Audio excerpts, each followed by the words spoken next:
Excuse me, বলছিলাম 3D Saradapalli চেনেন? আমি তো ওদিকেই যাচ্ছি, চলুন। बेटा मन में लड्डू फूटा। সোজা চলুন। এই যে এই বাদিকটা, এই বাদিক হ্যাঁ, এই বাদিক। আচ্ছা আচ্ছা, এই ডান দিকটা, এই ডান দিক হ্যাঁ। আচ্ছা, এই বাদিকটা, এটা হ্যাঁ। আচ্ছা। এই সামনেটায়, এইখানটায়। হ্যাঁ। সারদাপল্লী চলে এলাম।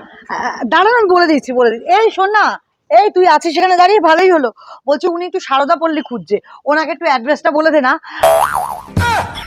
তার মানে এটা সারদাপল্লী নয়? चूतिया लिखा है क्या? বলছি তুই এখন জিমে যাবি তো? সারদা পল্লীর নাম করে জিমে চলে যা, আমি ফ্রি ফান্ডে বাড়ি চলে এসেছি। চলুন, সারদা পল্লী তো, চলুন আমি দেখিয়ে দিচ্ছি।